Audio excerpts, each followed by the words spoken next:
Welcome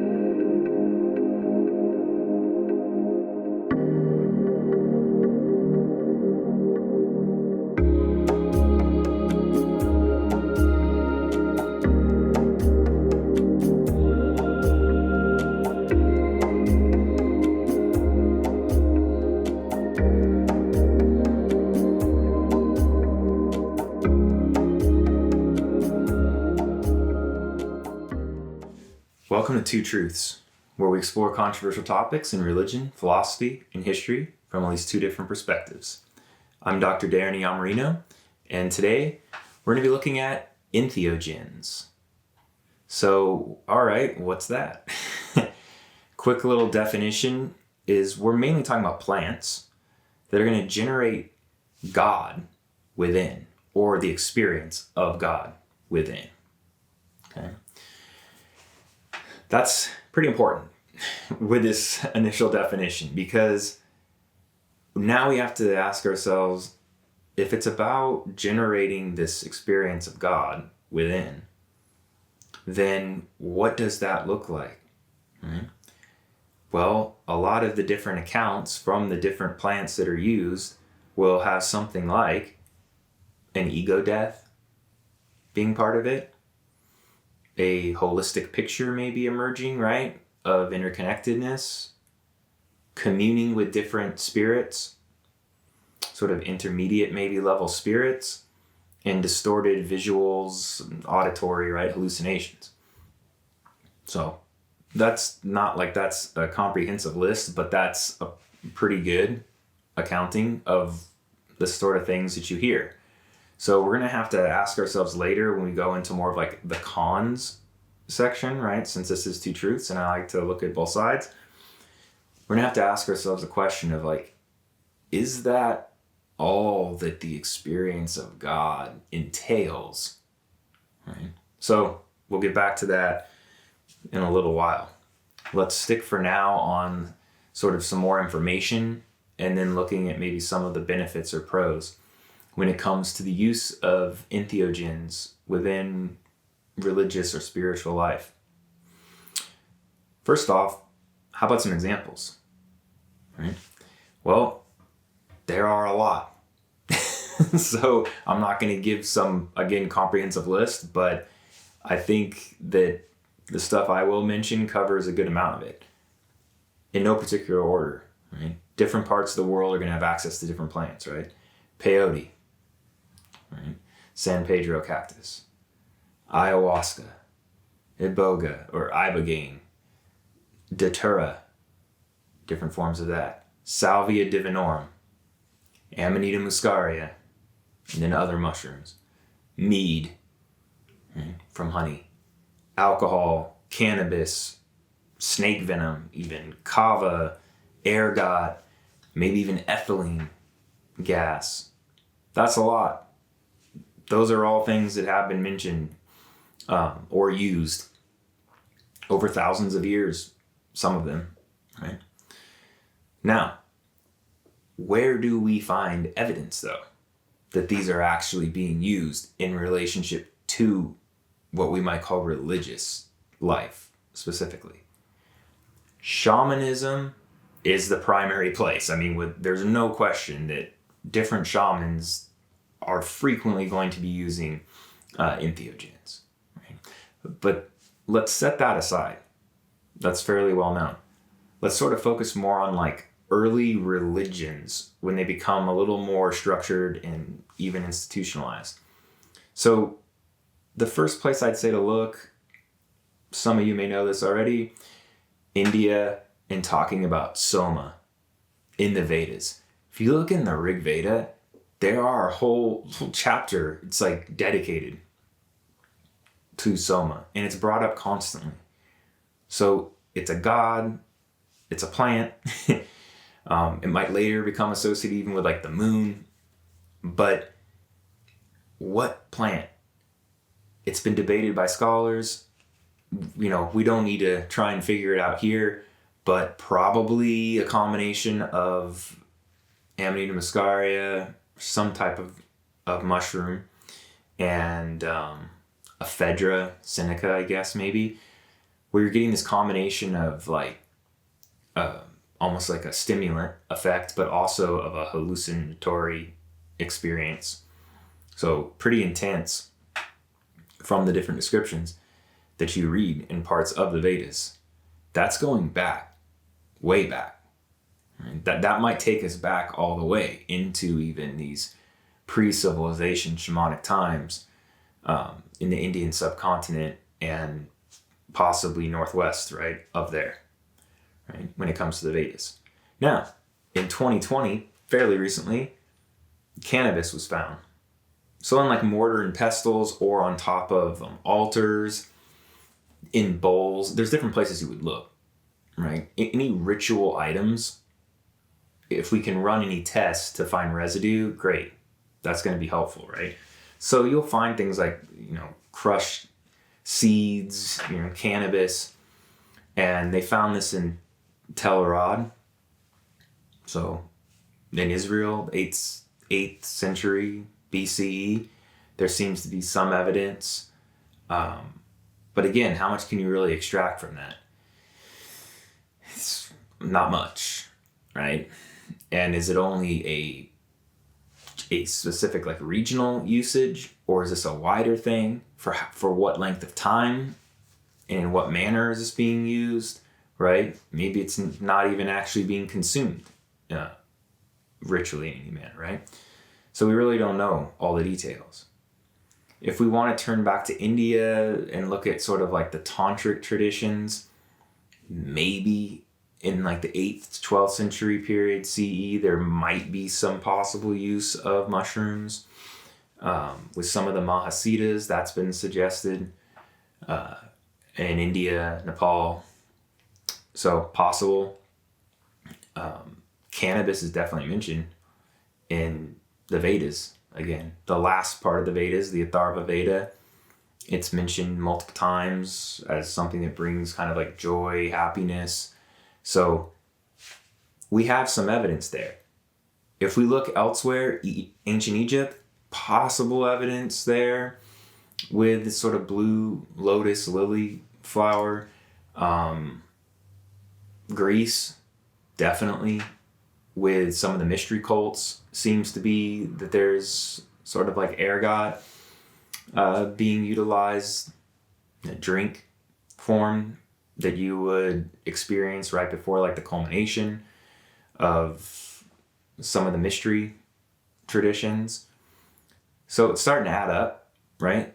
That there's a decent amount of evidence of drug use being mixed in with religion. Now, let's stop there for a second, because there are tons of videos out there on YouTube or books where essentially it's like, mushrooms are the reason for everything or something like that. Like that's what made us enlightened in some way or conscious, or that's what started religion. And I think those books that are making such like sweeping claims, the evidence is far too sparse or minimal to try to like piece that together.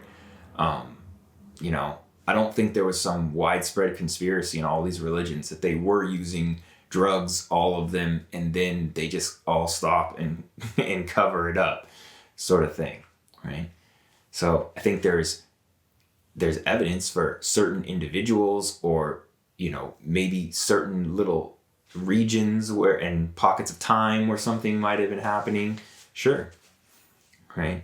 But I don't think that it's sensible to suggest that it explains the religious phenomenon at large. Okay, feel free to bash me in comments on that. We can go into it if people want to. That's kind of ancient stuff, though, that I've been talking about. If we were to turn our attention to more contemporary churches and religions that might incorporate the use of entheogens, you've got the Native American church. That's where we had the peyote connection. Santo Daime, however you pronounce that, with ayahuasca, which is, of course, very popular with a lot of people now. something to mention there with ayahuasca, and honestly with a couple of these other substances, you're normally not just getting that one ingredient, let's say, only. It's a brew. It's like a mixture of things. And you really don't always know exactly what you're getting. And if you think you're getting only one thing, but in reality you also had, for example, datura mixed in, your experience in your life are going to be a lot different from something like that. So I think a great example, just take a quick little detour back. Datura was mentioned on my list. It's all over the place, right? Different types of datura. Think about, typically this is like the trumpet flower, kind of like white trumpet flower, dark green leaves. It grows everywhere on the side of the road sometimes, right? It's not something that's like hard to find normally or rare. Super toxic, very dangerous. There's evidence of it being used though in different parts of the world, especially let's say Native American, even down here in the Southwest where I'm from, like Kumeyaay Indians or something like that would use it in rites of passage, sometimes with like 8-9-year-old boys, and we're talking about very powerful deliriant, right? Not even just a hallucinogen where you disconnected from what is almost like what is real, right? And what is not for a long period of time. So it could be fatal. And I think that's something to just be clear on, right? Let's be real. Could be fatal. Experimenting with some of these things. All right, with that in place, let's jump back though to where I was looking at some of the contemporary traditions and religions. We had Native American Church, Santo Daime, Rastafarian tradition, of course, that's viewed as a sacrament, Thelema, Aleister Crowley's religion, to an extent, but there's others, I'm sure, but not a lot. There's not a lot. And that's going to kind of segue us into the cons and the other side of things. But before I do that, one last pro, there is good evidence of certain psychedelics, related kind of category, entheogens, of their ability to help with addiction, like ibogaine or something, or with PTSD, depression, long-term severe depression and stuff like that. There's been some pretty strong, right, recent evidence. So there could be some good therapeutic uses, right, outside of just a search for a religious, spiritual experience, okay? Now, let's flip to the other side and look at some of the cons. And some of these I think maybe might be interesting, you haven't heard of. The obvious, let's get it out of the way, though.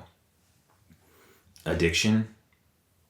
It's possible you could become addicted to some of these substances. Now, I'm sure a lot of people will tell me that's really not true.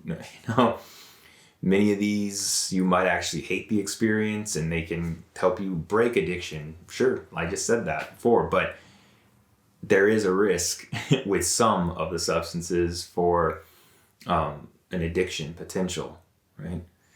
Now, with that out of the way, let's just look at something else that should be pretty obvious, but I don't think people really focus on.